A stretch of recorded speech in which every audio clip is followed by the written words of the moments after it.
Ассаламу алейкум жалпы мекендаштар. Мен bundan мурунку кайрылуу жасадым эле, ал жерде нервничтетип отуруп кичине бир аз нерселер айтылбай кетиптир. Мына кайрылууну мен түздөн түз президент Садыр Жапаровго кайрылмакчымын. Садыр Жапаров түрмөдө отурган кезде энесинен ажырады, атасынан ажырады, кийин баласынан ажырады. Бирок түрмөгө түшкөн барабар биринчилерден болуп ушул тырмактай болгон Оразайым Нарматова мыйзамсыз отурат деп чыркырап чыккан кыз болчу. Азыркы тапта бир боорун жоготуп Москвадан как сопровождающий груз-200 өзүнүн бир боорунун сөөгүн Кыргызстанга жеткизип жерге берип, кайра аркага кайтып кетип аткан жеринен СМБ басты. Эми ушул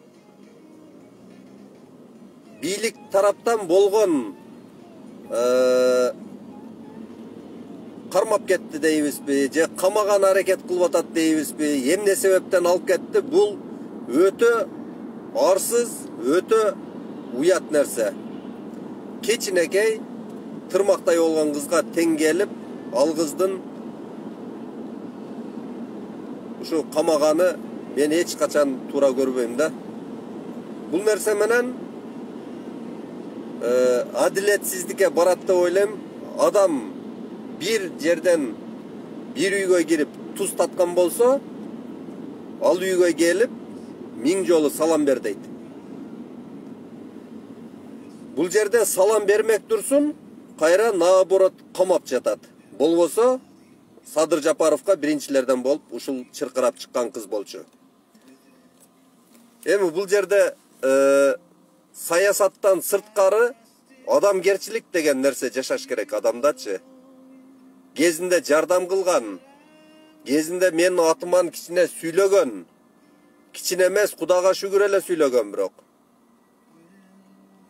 адамда кичине мынандай адамдык сапат деген болуш керек да. Силер бул нерсе менен ойлоп жатасыңар, эртеге шайлоого биз мынандай кыйынбыз, каалаганын камайбыз, анан каалаганын чыгарабыз деп. Жок. Өтө чоң адашасыңар. Бул нерсе менен адамдын кыжырын кайнатасыңар. Силер ойлоп атасыңар, шайлоого 80% адам азыр колдоду деп. Жок. Көпчүлүк шайлоочу барган эмес шайлоого. Октябрдан кийинки мына шайлоолорго. Потому что элдин үмүтү өчкөн, элдин үмүтү Адахан Кимсанбаевич Мадумаровда.